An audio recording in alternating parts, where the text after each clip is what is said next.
नमस्कार, आप देख रहे हैं इन खबर और मैं राम अफ्तर पांडे। ईरान के नवी राष्ट्रपति के तौर पे मसूद पज़ेश्कियान ने देश में शपथ ले ली है। बीते दिन ईरान के संसद में पज़ेश्कियान का शपथ ग्रहण समारोह शुरू हुआ। इसमें भारत और पाकिस्तान समेत कई देशों के नेता शामिल हुए।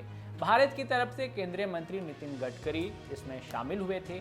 पज़ेश्कियान ने 5 जुलाई को हुए राष्ट्रपति पद के चुनाव में कट्टरपंथी नेता सैयद जलीली को 30 लाख वोटों से हराया था। बता दें, ईरान के राष्ट्रपति इब्राहिम रईस की 19 मई को हेलीकॉप्टर क्रैश में जान चली गई थी, जिसके बाद देश के राष्ट्रपति के चुनाव की घोषणा की गई थी। ईरान में पहले चरण की वोटिंग 28 मई को हुई थी। इसमें कोई भी उम्मीदवार 50% वोट हासिल नहीं कर पाया था, जो चुनाव जीतने के लिए जरूरी है। हालांकि पज़ेश्कियान 42.5% वोटों के साथ पहले और जलीली 38 वोट के साथ दूसरे नंबर पे थे। ईरान के संविधान के मुताबिक अगर ये पहले चरण में किसी भी उम्मीदवार को बहुमत नहीं मिलती है तो टॉप 2 उम्मीदवारों के बीच अगले चरण की वोटिंग की जाती है, जिसमें कैंडिडेट को बहुमत मिलता है वो देश का राष्ट्रपति बनता है। यदि हम राष्ट्रपति मसूद पज़ेश्कियान के जीवन पर ध्यान दें तो उनका जन्म सन 1954 में हुआ।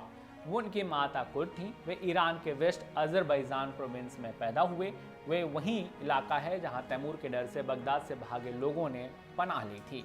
मसूद ईरान के किंग रेजा शाह के दौर में सेना में भी रहे। सन 1980 में जब इराक तानाशाह सद्दाम हुसैन ने ईरान पर हमला किया था तो मसूद ने जंग के दौरान घायलों का इलाज किया। जंग के बाद वे कार्डियक सर्जरी के एक्सपर्ट बने, लेकिन सन 1994 में उनकी जिंदगी का सबसे बुरा दौर भी आया। एक कार एक्सीडेंट में उनकी पत्नी और एक बेटी की मौत हो गई।